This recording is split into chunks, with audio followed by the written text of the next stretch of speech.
Ils sont nombreux, ces jeunes Gabonais qui chaque jour s'activent pour subvenir à leurs besoins. Guy-Serge Aketé, que nous avons rencontré au quartier Petit Paris, fait partie de ces travailleurs acharnés.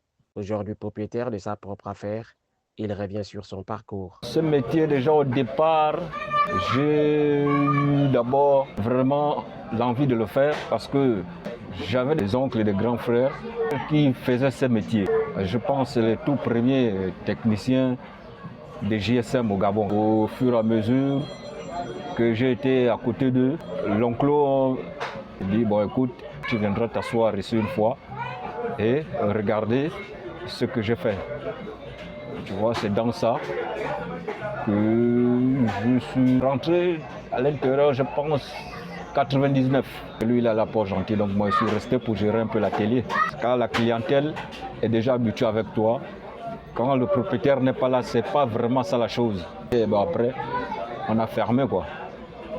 Donc je suis resté comme ça presque un bon bout de temps, peut-être 4 à 5 mois, travailler un peu de bout. Et puis, je suis arrivé ici à Petit Paris. Il y a un monsieur qui a vraiment voulu me prendre parce que c'était pas facile. Tu sais, prendre un Gabonais pour travailler dans un magasin, c'est pas aussi facile que ça. Mais il a seulement tenté un peu le diable. J'ai fait 5 à 6 ans par là dans le magasin. Après, je suis allé à un magasin aux anciens combattants. Là où je suis allé un peu me débrouiller aussi là-bas pendant au moins 2 ans. Et c'est dans les 2 ans le Covid est arrivé. Vous savez, avec la galère du Covid, tout ça, les patrons ne pouvaient pas tenir tout le monde. J'ai dû mettre même l'atelier à la maison, mon propre salon de maison, pour pouvoir subvenir aux besoins des enfants. Et par grâce encore, il y a encore un autre confrère, puisque je venais souvent travailler, je n'avais pas le matériel, je travaillais avec lui ici. Et c'est comme ça qu'il m'a dit que bon, comme lui, il est en train de prendre un autre truc dans un autre quartier, si je peux tenir ici, je paye chaque fin du mois, il me libère la place. Je dis ok, il n'y a pas de souci. Il suffit que tu me présentes au bailleur, je l'explique, il m'a libéré, il me donne les clés. C'est comme ça que je me suis installé en 2021, parce que ça me fait 3 ans aujourd'hui. Installé dans son petit atelier, ce technicien high-tech met tout son savoir-faire au service de ses clients. Concentré sur une réparation, il enchaîne les tâches avec rigueur et précision. Dans le travail, d'abord, il faut être un homme sérieux.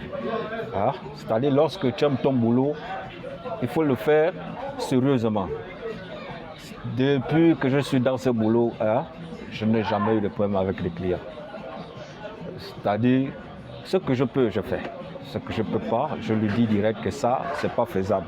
S'il me dit, bon, essaye de réfléchir, prends ton temps, et je le fais tranquillement, il n'y a pas de souci. J'essaye de faire l'effort de ne pas avoir de problème avec les clients. Réputé pour la qualité de son travail, Guy-Serge est très sollicité dans son domaine et continue de tracer son chemin avec détermination. À propos des clients, comment ils font pour arriver ici, c'est la connaissance. C'est dans la connaissance et la maîtrise de ton boulot que la clientèle vient. Par grâce aussi, il y a de nouveaux clients aussi qui arrivent parce qu'ils préfèrent quelqu'un qui est assis et que de quelqu'un qui est debout. Et parfois, ils regardent aussi les visages, ils savent que le monsieur là, c'est quand même un homme mûr, il ne peut pas être bandit ou quoi, c'est vrai. C'est pas regarder le visage qu'on dit que c'est un bandit, mais on essaye de faire l'effort avec, on s'en sort dedans et la clientèle vient un peu. Cependant, il fait face à de nombreux défis qu'il souhaite surmonter pour se développer davantage et contribuer encore plus à l'économie locale. L'électronique, on ne dit jamais que je suis fort parce que ça ne finit pas. Le blanc, tous les jours, il crée des choses. Donc, ce qui veut dire que là, actuellement, si on me propose même une formation, j'irai encore parce que je veux aller plus loin que ça. Je ne peux pas me limiter là, non. Je forme souvent certains gars qui viennent et tout, je les forme parce que je me dis, bon, on essaye de s'entraider. Mais lorsque c'est compliqué pour eux, ils reviennent chez moi. Et je les fais. Donc, je peux aussi former nos confrères, mais le problème, c'est les accompagnements qui est difficile. Par exemple, quand vous êtes arrivé, vous m'avez trouvé entré. Et ça, ce sont des adaptations normalement. Ce n'est pas des pièces normales. Donc, le problème, c'est ça. Il faut avoir d'abord les moyens pour avoir les pièces, le matériel de travail. Ça, ce n'est pas le matériel de travail adéquat. Il y a un matériel spécifique pour ça. Mais on essaye de faire l'effort avec. Parce qu'on dit le meilleur technicien, c'est celui qui sait créer. Ce n'est pas celui qui veut seulement avoir le même matériel. S'il n'a pas, il ne peut pas travailler, donc tu ne pourras jamais travailler. Donc, c'est la tête qui travaille. Le plus souvent, on est là, on a justement des difficultés. Ce n'est pas nous tous qui arrivons au lieu pour pouvoir s'adresser aux autorités. Mais la seule chose que je peux demander, c'est comme je disais tout à l'heure, c'est-à-dire il faut des moyens d'accompagnement. Je pense que vous avez essayé de faire un peu la visite. La structure, elle est un peu trop étroite, elle est un peu petite. Mais c'est parce qu'il n'y a pas, on est obligé d'être dedans. Mais si on a des moyens d'accompagnement, c'est tout ce qu'on demande, c'est ça. Moi, par exemple, pour moi-même, surtout, c'est le matériel qui est vraiment important. Mais moi, j'en ai besoin parce qu'il y a beaucoup de matériel qui sortent.